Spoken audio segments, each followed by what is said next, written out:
आप सभी को नमस्कार। आज मैं पुनः फिर दूसरा क्लास में नंबर सिस्टम को आगे बढ़ाते क्रम में संख्या बता रहे थे।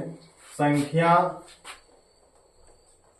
जैसे एक अंक से शुरू होता है तो ये 9 तक, 2 अंक में 10 से 99 तक, 3 अंक में 100 से 999 तक, 4 अंक में 1000 से 9999 तक, इसी प्रकार से ये बढ़ते जाता है। तो इधर एक अंक की सबसे छोटी, इधर एक अंक की सबसे बड़ी, 2 अंक की सबसे छोटी, 2 अंक की सबसे बड़ी, क्योंकि ये स्टार्ट जो होता है 2 अंक की संख्या 10 से होता है और अंत जो होता है 99 तक होता है, इसलिए सबसे बड़ी ये हो गया और सबसे छोटी ये है। 3 अंक में भी इसी प्रकार स्टार्ट होता है 100 से और समाप्त होता है 999 पर, इसीलिए 3 अंक में सबसे छोटी ये, 3 अंक में सबसे बड़ी ये। अब इस पर मैं कुछ क्वेश्चन कराना चाहता हूं। क्वेश्चन है 3 अंकों की सबसे बड़ी, 3 अंकों की सबसे बड़ी और सबसे छोटी, 3 अंकों की सबसे बड़ी और 3 अंकों की सबसे छोटी संख्याओं का अंतर ज्ञात करें। 3 अंकों की सबसे बड़ी और सबसे छोटी संख्याओं का अंतर ज्ञात करें।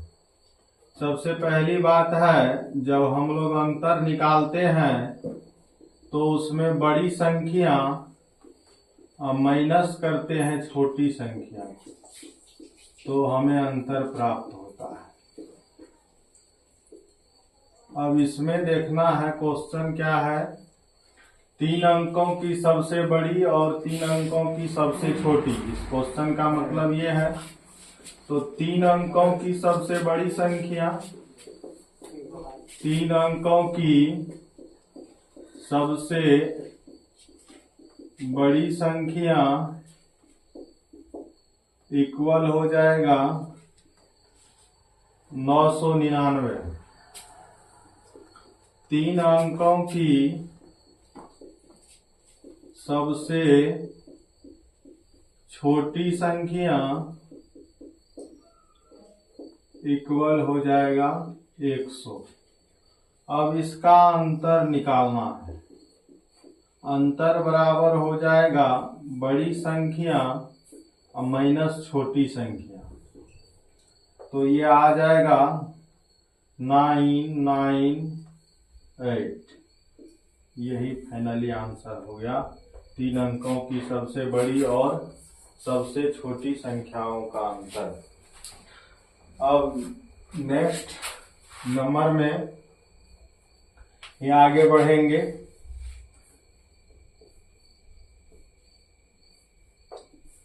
कंसेप्ट है जिसको हम लोग नोट करके लिखेंगे। नोट, यदि इकाई का अंक y तथा दहाई का अंक x हो तो संख्या ज्ञात करें। तो इसमें देखना है, इकाई का अंक y है, इकाई होता है 1, इकाई होता है 1 और दहाई होता है 10। तो संख्या निकालेंगे हम लोग तो हो जाएगा ये, इकाई 1 होता है तो y में 1 से गुना प्लस दहाई का अंक x है तो x में 10 से गुना, तो 1 से गुना करने पर y ही हो जाएगा और ये 10x होगा।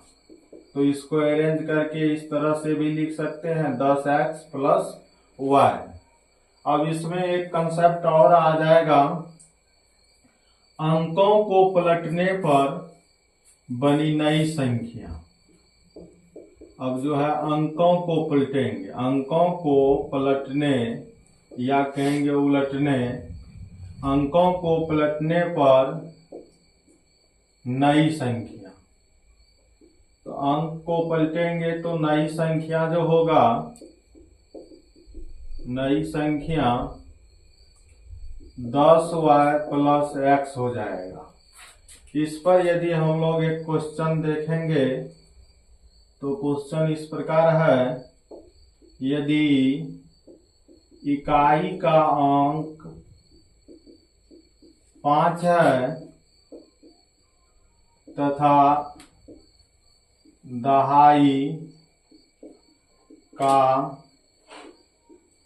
अंक 7 है, तो संख्या ज्ञात करें। तो इसका सॉल्यूशन हो जाएगा, यहाँ पे इकाई का अंक है 5, तो संख्या निकालेंगे हम लोग तो होगा 5 गुना 1, क्योंकि इकाई का अंक है 5, प्लस दहाई का अंक है 7, तो 7 गुना 10, 5 गुना 1 तो 5 होगा, 7 गुना 10 तो 70 होगा, और इसको जोड़ देंगे तो 70 5 75 हो जाएगा। तो ये संख्या ज्ञात हो गया। 5 में 1 से गुना इसलिए हुआ कि ये इकाई का अंक है, और 7 में 10 से गुना इसलिए हुआ कि ये दहाई का अंक है। यानी 10 सत्ते 70, 5 एका 5, 70 5 75, ऐसे भी मौखिक भी निकाल सकते हैं। अब इसमें नंबर सिस्टम में यदि हम लोग 3 अंक का संख्या बनाएंगे, यदि इकाई का अंक, दहाई का अंक और सैकड़ा का अंक मालूम रहेगा तो संख्या कैसे निकालेंगे, इसको भी हम लोग देखते हैं। यदि इकाई, दहाई और सैकड़ा का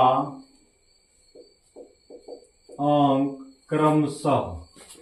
क्रमशः का मतलब हो गया बारी बारी से 5, 7 और 8 है,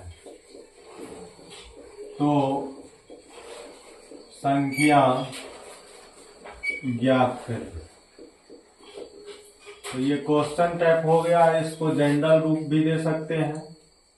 यदि इसके जगह पे दे देंगे x y z तो भी बनेगा, या इसे भी बनेगा संख्या बराबर।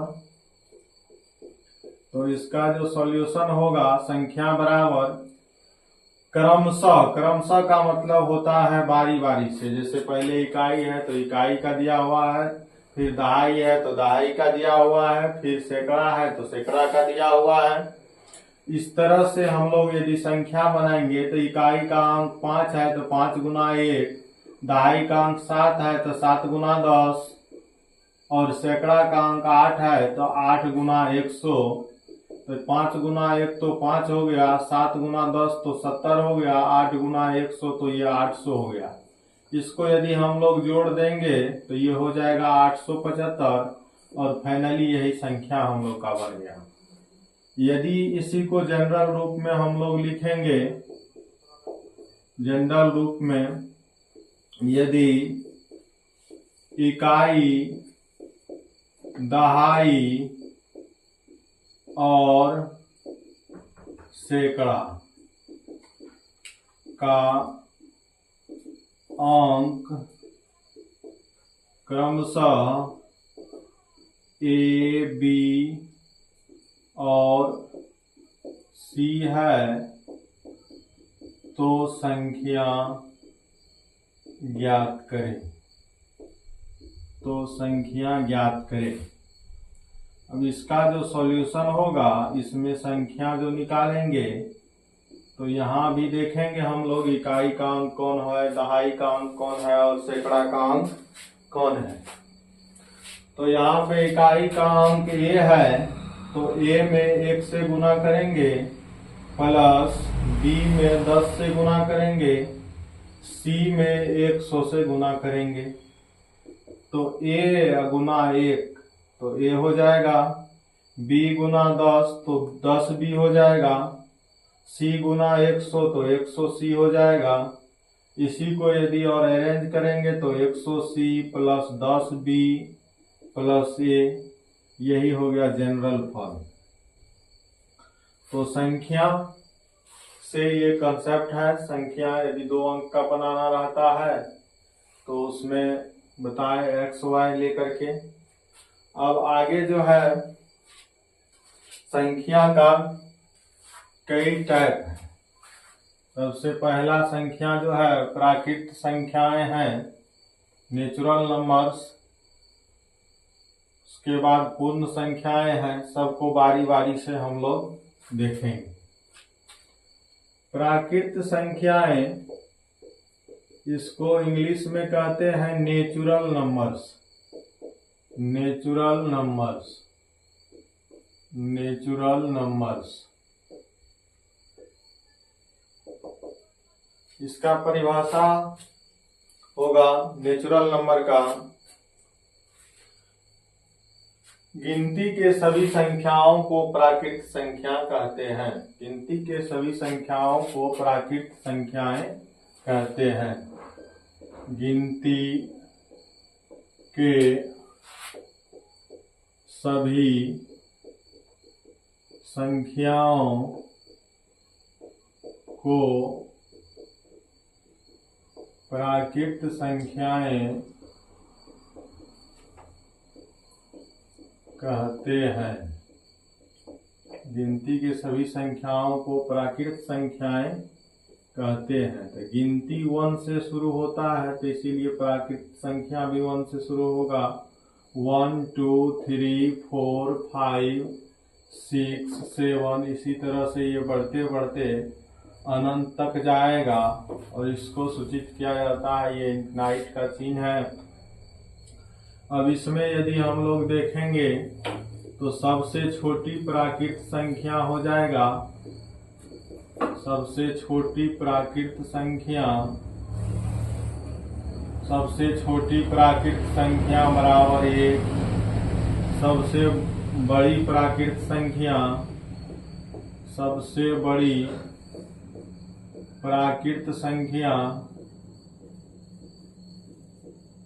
इनफिनाइट हो जाएगा, ये अनंत हो जाएगा। अर्थात सबसे बड़ी प्राकृत संख्या ज्ञात करना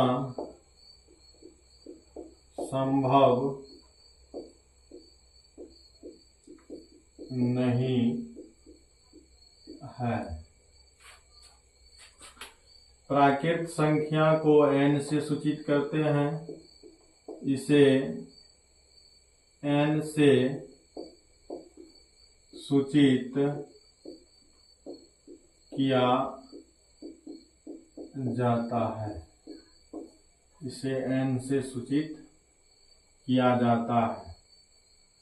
अब इसमें आगे कंसेप्ट है प्राकृत संख्या में लगातार n तक की प्राकृत संख्याओं का योग।